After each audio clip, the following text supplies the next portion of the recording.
கர்த்தர் நல்லதாக. நிறைவு வசனம் ஏசாயா 51 அதிகாரம் 3 வசனம்.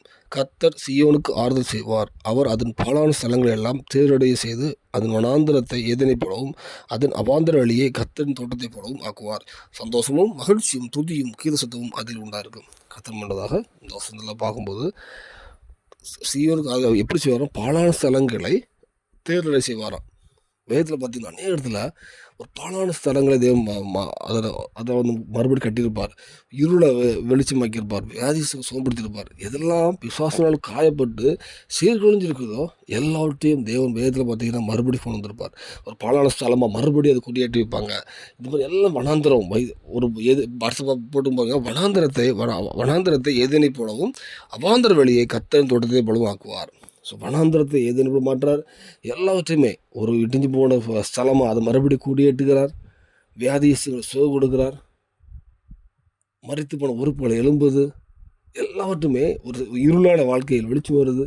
இந்த வேளையில் நம்ம வாழ்க்கையிலுமே ஏதாவது பகுதி எந்த காரணம் நம்ம வாழ்க்கை வனாந்தரமாக இருக்குமானால் இனி ஒரு வாழ்க்கை இல்லை.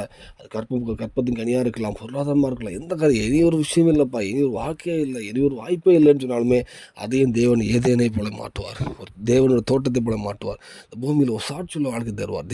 வேதத்தில் பார்த்தீங்கன்னா கர்த்தரை நோக்கி வரும்போது எந்த விஷயத்து எந்த நிலையில் இருந்தாலும் நீ எந்த நிலையில் இருந்தாலும் கர்த்தருடைய சத்தத்தை கீழ்ப்படிந்த மாத்திரம் போதும். நீ எந்த சூழ்நிலை இருந்தாலும், நீங்கள் வனாந்தரத்தில் இருந்தாலும் சரி, நீங்கள் பலான இடத்துல இருந்தாலும் சரி, எந்த சுச்சுவேஷன் வாழ்க்கையாக இருந்தாலும் நீங்கள் கர்த்தருடைய சத்தத்துக்கு மாத்திரம் கீழ்ப்படிந்தால் அந்த காரியத்தை தேவன் மாற்றுவார்.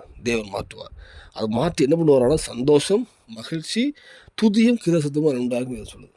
நம்ம ஒரு வாழ்க்கையில் அப்படி தேவன் நம்ம வாழ்க்கையில் அவாந்தர வெளியையும் அவர் மாற்றும்போது எந்த காரியத்தை அவாந்தரமோ வனாந்தரமோ இருக்கும் எல்லாம் மாற்றி தேவன் ஒரு ஆசீர்வாதத்தை கொடுக்கும்போது நம்ம வாழ்க்கையில் ஒரு சந்தோஷம் இருக்கும், மகிழ்ச்சி இருக்கும், துதி இருக்கும், கிதசத்து இருக்கும். நம்ம ஒரு வீடுனா நம்ம வீட்டில் ஒரு தேவன் நம்மோடு இருக்கிறாருன்னு ஒரு பரிசுத்தத்தோடு ஒரு சந்தோஷம் இருக்கணும், மகிழ்ச்சி இருக்கணும். அங்கேருந்து தேவனுக்கு துதியும் இருக்கணும். ஒரே வீட்டில் நம்மளும் சந்தோஷமாக இருக்கிறோம், அங்கேருந்து துதியும் இருக்கணும். அதே சொல்லுது மகிழ்ச்சி, சந்தோஷம், துதி, கீத சத்தம் அதில் உண்டாயிருக்குமா. இந்த வேளையில் நம்ம வாழ்க்கையில் இதெல்லாம் இல்லாமல் இருக்கலாம். மகிழ்ச்சியோ சந்தோஷமோ துதி கீதசத்தம் எதுவுமே இல்லாத வீடாக நம்ம வீடு இருக்கலாம், வாழ்க்கை இருக்கலாம். நீங்கள் கர்த்தர்ட்ட வருவீங்கன்னா கண்டிப்பாக உங்கள் தேவன் வாழ்க்கை தொடும்போது இது எல்லாம் உங்கள் வாழ்க்கையிலையும் வரும், உங்கள் மூலமாக உங்கள் வீட்லேயும் வரும். சந்தோஷம், மகிழ்ச்சி, துதி, கீதசத்தம் வரும். நீங்கள் அர்ப்பணிப்போம். தேவன் கிருபை செய்வாராக. ஆமென்.